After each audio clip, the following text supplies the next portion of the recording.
ನಾಗೇಂದ್ರ ಆಪ್ತರ ಮನೆ ಮೇಲಿನ ಇಡಿ ದಾಳಿಗೆ ಈಗ ಬಿಗ್ ಟ್ವಿಸ್ಟ್ ಸಿಗ್ತಾ ಇದೆ.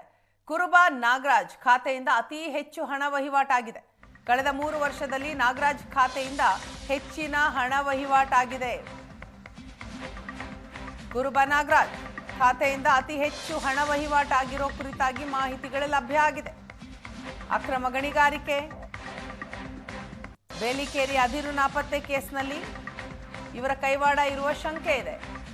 ಆದರೆ ಈ ಪ್ರಕರಣದಲ್ಲಿ ಸಿಬಿಐ ಸೇರಿದಂತೆ ಲೋಕಾಯುಕ್ತದಲ್ಲಿ ತನಿಖೆ ಕಳೆದ 10 ವರ್ಷದಿಂದಲೂ ತನಿಖಾ ಹಂತದಲ್ಲಿರುವಂತಹ ಪ್ರಕರಣಗಳು.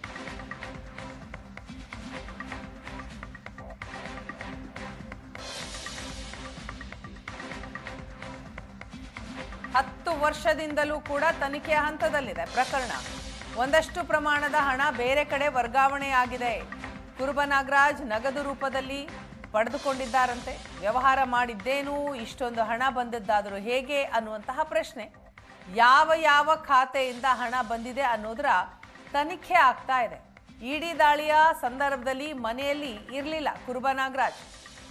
ಕಚೇರಿಗೆ ಬನ್ನಿ ಅಂತ ಇಡಿ ಅಧಿಕಾರಿಗಳು ಸೂಚನೆ ಕೊಟ್ಟು ಹೋಗಿದ್ರು. ನಾಗೇಂದ್ರ ಆಪ್ತರ ಮನೆ ಮೇಲಿನ ಇಡಿ ದಾಳಿ, ಈ ದಾಳಿಗೆ ಈಗ ಬಿಗ್ ಟ್ವಿಸ್ಟ್ ಸಿಗ್ತಾ ಇದೆ. ಕುರುಬ ನಾಗರಾಜ್ ಖಾತೆಯಿಂದ ಅತಿ ಹೆಚ್ಚು ಹಣ ವಹಿವಾಟಾದಂತಹ ಮಾಹಿತಿಗಳನ್ನು ಕಲೆ ಹಾಕಿದ್ದಾರೆ ಅಧಿಕಾರಿಗಳು.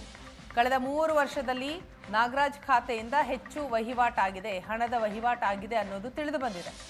ಅಕ್ರಮ ಗಣಿಗಾರಿಕೆ, ಬೇಲೆಕೇರಿ ಅದಿರು ನಾಪತ್ತೆ ಕೇಸ್ನಲ್ಲಿ ಇವರ ಕೈವಾಡ ಇದೆ ಅನ್ನುವಂತಹ ಅನುಮಾನ ವ್ಯಕ್ತಪಡಿಸಲಾಗ್ತಾ ಇದೆ. ಆದರೆ ಈ ಪ್ರಕರಣದಲ್ಲಿ ಸಿಬಿಐ ಸೇರಿದಂತೆ ಲೋಕಾಯುಕ್ತದಲ್ಲಿ ತನಿಖೆ ಆಗ್ತಾ ಇದೆ. 10 ವರ್ಷದಿಂದಲೂ ಕೂಡ ಪ್ರಕರಣ ತನಿಖಾ ಹಂತದಲ್ಲಿನೇ ಇದೆ.